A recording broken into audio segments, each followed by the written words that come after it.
शं वरुणः शन्नो भवत्वर्यमा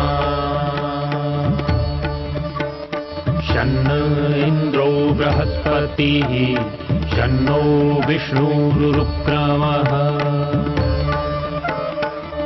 ॐ शान्ति शान्ति शान्तिः।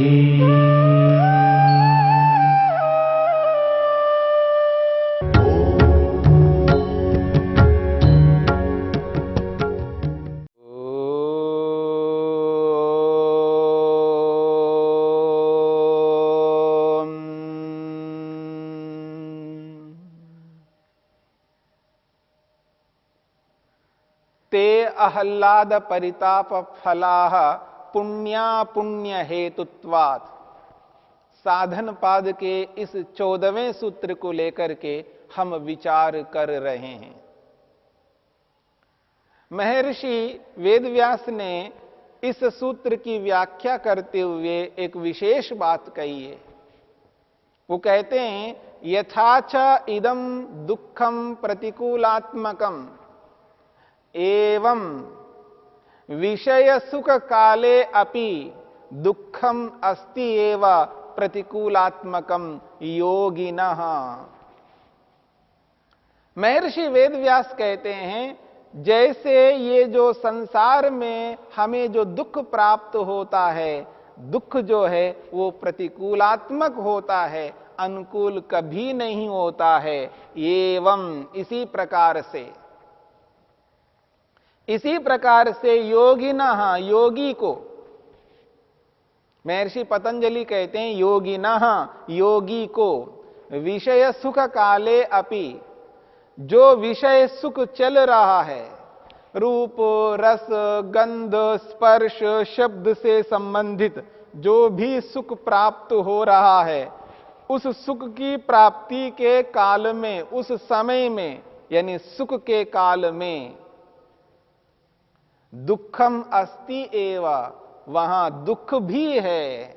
उस सुख के साथ साथ दुख भी विद्यमान है और उस सुख के साथ साथ दुख भी मिल रहा होता है। इसलिए वो कहते हैं प्रतिकूलात्मकम, वो सुख उसके लिए प्रतिकूलात्मक होता है। ये विशेष बात है। योगी को सुख प्रतिकूलात्मक होता है, अनुकूल नहीं होता। इस बात को समझ लीजिएगा। सांसारिक व्यक्ति को दुख प्रतिकूलात्मक होता है और योगी व्यक्ति को सुख प्रतिकूलात्मक होता है। विरोध है। योगी को जो सुख प्रतिकूलात्मक होता है वो सांसारिक सुख है, संसार से मिलने वाले सुख के लिए कहा जा रहा है।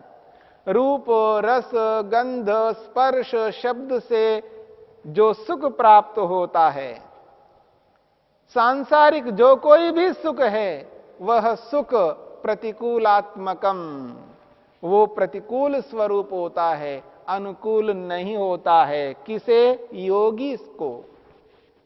इसलिए महर्षि वेदव्यास कहते हैं योगिनः योगी को संसार में जो सुख है वो सुख प्रतिकूलात्मकम, वो प्रतिकूल स्वरूप होता है। कब? विषय सुख काले, जब विषय का सुख लिया जा रहा है। रूप रस गंध स्पर्श शब्द का सुख जब व्यक्ति ले रहा है, उस सुख के समय, उस सुख के काल में, सुखानुभव के काल में वो सुख सुख रूप नहीं दिखता, वो दुख रूप में दिखता है। क्यों? वह दुख है, यानी सुख में दुख है। ये विशेष बात है। ये हर व्यक्ति ऐसा अनुभव नहीं कर सकता। कौन करता है? योगिनः योगी अनुभव करता है। इसलिए योगी को ही वो सुख में दुख दिखाई देता है, बाकी लोगों को नहीं दिखाई देता। बाकी लोगों को तो वो सुख के रूप में दिखाई देता है। इसलिए योगी से भिन्न लोग इस संसार के सुखों के प्रति दौड़ लगाते हैं। संसार में जो भी सुख उनको दिखाई देता है उस सुख के प्रति आकृष्ट होते हैं। उनका आकर्षण, उनकी रुचि, उनका लगाव, उनकी श्रद्धा, उनका जो उमंग है वो संसार के सुखों के प्रति उत्कंठा से होता है। अत्यधिक उनके अंदर वो सामर्थ्य होता है उन सुखों को प्राप्त करने के लिए। वो अत्यंत पुरुषार्थ करते हैं इन सांसारिक सुखों को पाने के लिए। परंतु योगी व्यक्ति को तो वो सांसारिक सुख सुख के रूप में नहीं दिखते हैं। दुखम अस्ति एवा, उन सांसारिक सुखों में दुख है, इसलिए उस सुख को वो दुख रूप अनुभव करते हैं। क्यों? प्रतिकूलात्मकम, उनके अनुकूल नहीं होता। यह विशेष बात है। भला सुख में दुख कैसे हो सकता है? यदि विचार करके देखा जाए, सुख में दुख कैसे हो सकता है? सुख तो सुख होता है, सुख में दुख कैसे हो सकता है? सुख में दुख नहीं होता, सुख के साथ साथ दुख रहता है। मेरी बात को समझने का प्रयत्न करना, क्योंकि गुण में गुण नहीं होता है। मैं ये कहूं ईंट में ईंट होती है, नहीं हो सकती। दो अलग अलग पदार्थ है। मेरी बात को सूक्ष्मता से समझने का प्रयत्न करना। दो पदार्थ एक स्थान में नहीं रह सकते। एक ईंट जिस स्थान पर है उसी स्थान पर दूसरी ईंट नहीं रह सकती। ठीक इसी प्रकार से गुण में गुण नहीं रहता। दोनों अलग अलग है, विरोधी गुण हैं। सुख अलग गुण हैं, अलग धर्म हैं, अलग विशेषता है। ऐसे ही दुख अलग गुण हैं, अलग धर्म हैं, अलग विशेषता है। महर्षि कनाद ने वैशेषिक दर्शन में इस बात को लेकर के स्पष्ट किया है कि गुण में गुण नहीं रहता। हां, द्रव्य में द्रव्य वहां रहता है जहां कार्य कारण का संबंध हो। जैसे कार्य द्रव्य कारणों में रहता है। जो ये वस्त्र है कार्य द्रव्य है, ये कार्य द्रव्य अपने कारण तंतुओं में रहता है, ये तो संभव है। ये जो वस्त्र है ये कार्य है, ये उत्पन्न पदार्थ है, उत्पन्न मात्र अपने कारणों में रहता है। तो कार्य द्रव्य कारण द्रव्यों में रह सकते हैं, लेकिन जो गुण हैं वो गुण गुण में नहीं रह सकते। ये वैशेषिक का, महर्षि कनाद का विचित्र सिद्धांत है, अद्भुत सिद्धांत है, यथार्थ सिद्धांत है, न्याय युक्त है। इसलिए यहां पर ये जो बात कही जा रही है, सुख में दुख है, इसका अभिप्राय है सुख के साथ साथ दुख भी विद्यमान है। जैसे एक पदार्थ में अनेकों गुण हो सकते हैं, एक पदार्थ में अनेकों गुण हो सकते हैं, ऐसे सुख एक गुण है और दुख एक गुण है, और ये दोनों एक पदार्थ में रह सकते हैं। परंतु वो जो एक पदार्थ है वो कार्य पदार्थ होना चाहिए। मेरी बात को समझने का प्रयत्न करना। जो सुख और दुख जिस एक पदार्थ में रहते हैं वो पदार्थ कार्य पदार्थ होना चाहिए। यदि कारण पदार्थ है तो साथ में नहीं रह सकते, क्योंकि ये विरोधी गुण है। दो विरुद्ध गुण एक ही तत्व में नहीं रह सकते यदि वो कारण पदार्थ है, अथवा वो कारण पदार्थ भी नहीं है। जैसे आत्मा है, परमात्मा है, ये कारण पदार्थ नहीं है, यानी उपादान कारण नहीं है। आत्मा से कोई कार्य उत्पन्न नहीं होता, परमात्मा से किसी भी प्रकार का कार्य उत्पन्न नहीं होता। इसलिए परमात्मा में न दुख है, न सांसारिक सुख है। सांसारिक सुख और सांसारिक दुख दोनों नहीं है। ईश्वर का अपना आनंद है। ईश्वर में आनंद है तो दुख नहीं है।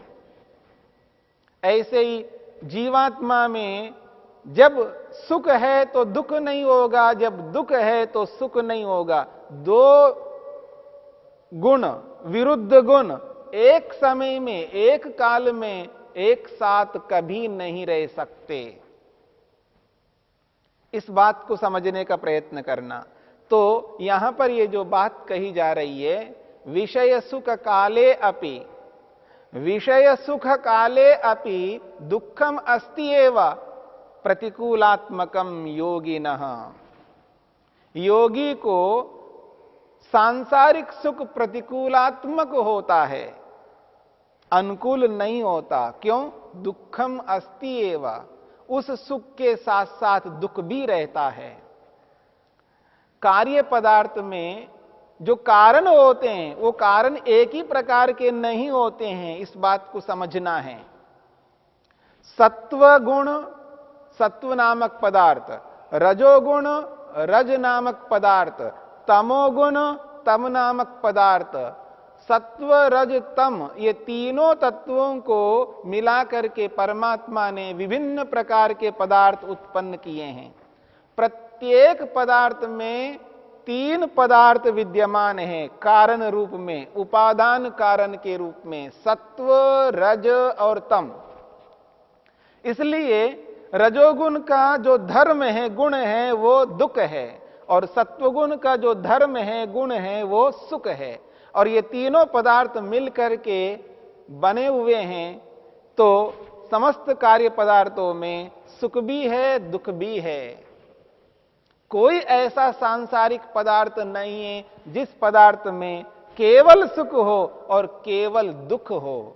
हां, जब सुख उभरा हुआ है तो दुख दबा हुआ है, और जब दुख उभरा हुआ है तो सुख दबा हुआ है। इसलिए जब व्यक्ति संसार के किसी पदार्थ से वो सुख ले रहा होता है, उस सुख के साथ साथ दुख भी आता है, क्योंकि दुख उसके साथ विद्यमान है। और जब सुख लेता है, उस सुख के लेने के बाद दुख प्रारंभ हो जाता है। इस बात का अनुभव, इसका एहसास, इसकी अनुभूति केवल केवल केवल योगी करता है, सांसारिक व्यक्ति नहीं कर पाता है। इस बात को समझने का प्रयत्न करना। जब व्यक्ति संसार का सुख लेता है, और जब संसार का सुख लेता है तो सुख लेते ही तुरंत दुख प्रारंभ होता है। ऐसे सुख को योगी नहीं चाहता जिस सुख के पीछे दुख प्राप्त होता हो। और संसार का सुख ऐसा ही होता है, संसार का सुख प्राप्त होते ही उसके बाद दुख प्रारंभ होता है। इसलिए कहा संसार के सुख में दुख है, अर्थात संसार के सुख के साथ साथ दुख भी रहता है। इस बात को समझने की चेष्टा करनी है। और योगाभ्यासी जिस दिन इस बात को समझ लेता है, वो इस संसार के सुख से ऊपर उठ जाता है और ईश्वरीय आनंद की ओर अग्रसर होता है। ईश्वरीय आनंद को प्राप्त करने की चेष्टा तभी कर पाएगा जब संसार के सुखों के साथ साथ दुखों को भी अनुभव करे। इसलिए महर्षि वेदव्यास स्पष्ट करते हैं, विषय सुख काले अपि दुखम अस्ति एव। ये जो विषय सुख का अनुभव हो रहा है, उस सुख के साथ साथ दुख विद्यमान है। उस विद्यमान दुख को सांसारिक व्यक्ति देख नहीं पाता है और योगी व्यक्ति देख पाता है। उसकी जो दृष्टि है, उसकी जो नजर है, उसका जो एटीट्यूड है, वो बहुत तीक्ष्ण होता है, बहुत शार्प होता है योगी का।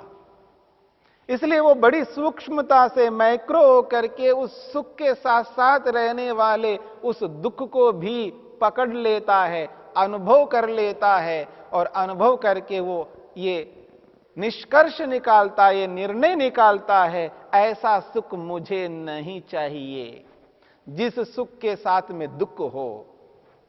इसलिए यहां महर्षि वेदव्यास कहना चाहते हैं विषय सुख काले अपि, जब व्यक्ति विषय का सुख ले रहा हो, विषय सुख का भोग कर रहा हो, उस समय भी वो ये एहसास अनुभव करता है इसमें दुख है, इसलिए ऐसा विषय सुख मुझे नहीं चाहिए।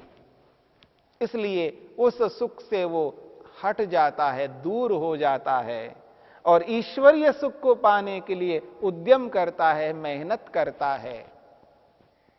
और एक बात, ये जो विषय सुख है, इस विषय सुख के साथ में जो दुख है वो एक दुख नहीं, दो दुख नहीं, तीन दुख नहीं, चार दुख लगे हुए हैं, इस बात को वो अनुभव करता है। जो भी संसार का सुख है, जिस किसी भी प्रकार का सुख है, चाहे वो रूप संबंधी हो, चाहे वो रस संबंधी हो, चाहे वो शब्द संबंधी हो या स्पर्श संबंधी हो, चाहे वो गंध संबंधी हो, पांचों विषयों से संबंधित जिस किसी भी सुख को लीजिएगा, उस सुख के साथ साथ दुख है, पर वो एक दो दुख नहीं है, चार दुख उसके साथ रहते हैं। एक सुख है और चार दुख है उस वस्तु के साथ में, आप अनुभव करके देखिएगा। एक और एक सुख और एक और चार दुख, चार दुखों के साथ एक सुख रहता है, ऐसे सुख को योगी व्यक्ति कभी नहीं चाहता। यह विशेष बात है और इस विशेष बात को जो व्यक्ति अनुभव कर लेता है, समझ लेता है, वही व्यक्ति इस संसार से ऊपर उभर सकता है, इस संसार से ऊपर उठ सकता है। वही व्यक्ति ईश्वर की ओर अग्रसर होता है, ईश्वर को अपनाने की चेष्टा करता है। हर व्यक्ति नहीं कर पाता है। संसार में सुख के साथ साथ दुख का अनुभव करना आवश्यक है। किसके लिए? योगाभ्यासी के लिए। जो मुमुक्षु है, जो मुक्ति को प्राप्त करना चाहता है, जो व्यक्ति आध्यात्म में, अध्यात्म मार्ग में, श्रेय मार्ग में चल रहा है, ऐसे व्यक्ति के लिए ये आवश्यक है कि वो इस संसार में दुख का अनुभव करे, इस संसार के सुखों में दुख को साथ साथ अनुभव करते जाए। जब संसार के सुखों के साथ दुख का अनुभव करने लगेगा, उसको ये प्रतीति होगी इस सुख के साथ चार दुख हैं, तो ऐसे सुख को मैं नहीं चाह सकता, ऐसे सुख मेरे लिए उपयोगी नहीं है। मैं इस सुख से ऊपर उठना चाहता हूं, ऐसे सुख को प्राप्त करना चाहता हूं जिस सुख में, जिस सुख के साथ दुख ना हो, ये चारों दुख जहां ना हो, केवल सुख हो, ऐसे सुख को मैं प्राप्त करना चाहता हूं। तभी व्यक्ति योग मार्ग में चल पाता है, तभी व्यक्ति इस अध्यात्म में जी सकता है, तभी व्यक्ति इस श्रेय मार्ग को अपना करके अपने लक्ष्य को पूर्ण कर सकता है। यही यथार्थता है।